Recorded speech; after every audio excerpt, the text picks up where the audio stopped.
আজকের ভিডিওতে আমরা বলবো আপনি জোড়া দেওয়ার পরে বাচ্চা পায়রা যখন উড়াচ্ছেন, উড়ানোর মধ্যে কি এমন প্যাটার্ন আছে বা উড়া দেখে কি করে বুঝবেন যে এই বাচ্চাটাকে আলাদা সাইড করতে হবে, মানে সেটাকে পরবর্তীতে ব্রিডিংয়ে ফেলতে হবে, বা ধরুন সেই বাচ্চাটা একটা খুব ভালো লেভেলের বাচ্চা হয়েছে, আপনারা কি করে বুঝবেন?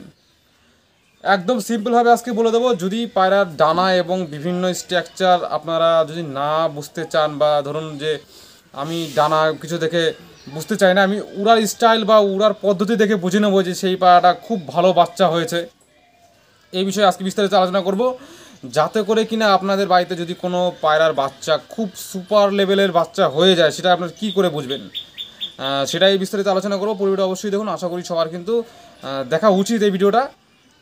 প্রথমেই বলে দিই, আপনারা জোড়া বাঁধার পরে আপনারা যখন বাচ্চা পায়রা উড়াবেন, তখন খেয়াল করবেন, আমি কিছু পদ্ধতি বলে দিচ্ছি, কিছু টেকনিক বলে দিচ্ছি, যেভাবে আপনারা বাছাই করবেন। দেখবেন কিছু বাচ্চা পায়রা আছে, যেই বাচ্চা পায়রাগুলো কিনা ধাড়ি পায়রার সাথে যখন উড়াবেন না, দেখবেন ধাড়ি পায়রার উপরে উপরে থাকে। যখন একটা ধাড়ি পায়রার সাথে উড়াবেন একটা বাচ্চা, তখন দেখবেন বাচ্চা পায়রা যদি ধাড়ি পায়রার থেকে সবসময় উপরে উপরে ওড়ে, তাহলে বুঝে নেবেন ওটা একটা মাস্টারপিস পায়রা হতে চলেছে। অনেকেই আছে যারা কিনা বাচ্চা উড়াচ্ছে, ধাড়ি উড়াচ্ছে, সব একসাথে ধাইয়ে দিচ্ছে, একসাথে উড়িয়ে দিচ্ছে, কোনটা ভালো মন্দ কিচ্ছু বুঝলো না। এরকম করে কিন্তু জেনারেশন বা ভালো জিনিসটাকে ধরে রাখা যাবে না, তাহলে কিন্তু লস হয়ে যাবে বা অনেক সমস্যা হবে। কারণ ভালো পায়রা উড়া এত বেশি বেড়ে যায়, উপরে গিয়ে কিন্তু কেটে যায় বা বাজে খেয়ে নেয়।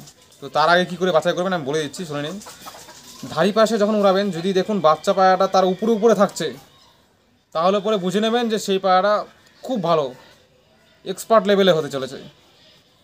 এবং পরবর্তী যে ধাপগুলো বলে দেবো, সেগুলো হচ্ছে কি আরও সুপ্রিম লেভেলের, অ্যাডভান্স লেভেলের বাচ্চা। এরপরে যে বিষয়টা দেখবেন, পায়রা উড়ানোর পরে যদি দেখুন যে বাচ্চা পায়রা ওই ধাড়ি পায়রাকে ফলো করছে না, মানে ধরুন আপনার ধাড়ি পায়রা উড়াচ্ছেন, ধাড়ি পায়রা উঠছে, ধাড়ি পায়রার সাথে বাচ্চাটা উঠছে, ধাড়ি পায়রা যদি একটু দূরের দিকে চলে যায়, বাচ্চারা যদি না যায় তার সাথে, সে যদি নিজের চক্করেই থাকে, তাহলে বুঝে নেবেন সেই বাচ্চাটা কিন্তু একটা ভালো লক্ষণ তার মধ্যে।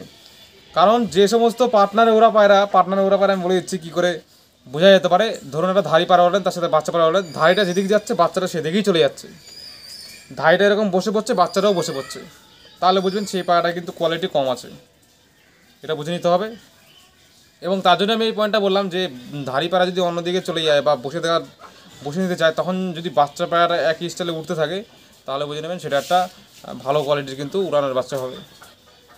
এরপরে যে বিষয়টা বলবো, এর থেকে অ্যাডভান্স লেভেলে বলে দিচ্ছি। আপনারা ধরুন কোনো পায়রা উড়ানোর পরে দেখবেন যে পায়রা ছাড়ার সাথে সাথে দেখবেন কোনো বাচ্চা আছে, দেখবেন ধাড়ি কি উড়ছে, ওই পায়রা দেখবেন তার থেকে 50 হাত 20 হাত দেখবেন গ্যাপে চলে যাচ্ছে, মানে ধাড়ি পায়রা যত উঠছে ও পায়রা তার থেকে অনেক প্রচণ্ড হাইটে চলে যাচ্ছে, মানে স্পিডে চলে যাচ্ছে, সিঙ্গেলে উঠে যাচ্ছে উপরের দিকে। বা ধরুন আমি এক ঝাঁক পায়রা উড়ালেন, তার মধ্যে একটা বাচ্চা দেখবেন ঝাঁক ভেদ করে পুরো টিপে চলে যাচ্ছে, সেটা হচ্ছে সেরা বাচ্চা। বুঝতে পেরেছেন? আমরা হচ্ছে সেই ধরনের বাচ্চাই চয়েস করি বা সেগুলি আমাদের পছন্দ। তাতে করে পায়রা যদি দম কমও হয় আমাদের কোনো যায় আসে না, কারণ ওটা একটা আলাদা জলবা থাকে। আমরা হচ্ছে দমের পিছনে কখনোই দৌড়াই না, আমরা পায়রার ট্যালেন্টের উপরে আমরা বিশ্বাস করি বা সেটাই আমাদের ভালো লাগে। দেখবেন অনেক বাচ্চা পায়রা আছে, রাস্তা দিয়ে আপনি মুট মেরে দেবেন বা বাইরে থেকে শুধু ছেড়ে দেবেন সব পায়রা বন্ধ করে, দেখবেন একা একা উঠতে উঠতে পায়রা একদম মাছির দানা হয়ে যাবে। ওটা হচ্ছে সব থেকে বেস্ট লেভেলের বাচ্চা। যতক্ষণ ধরে ওরকম বাচ্চা না বের করা যেতে পারে, ততক্ষণ ধরে আমরা নিজেদেরকে মনে করি আনসাকসেস। যখন কিনা ওরকম সিঙ্গেলে ওরা বাচ্চা বের করতে পারি, তখনই মনে করি না এবার জোড়াটা একদম ঠিকঠাক লেগেছে।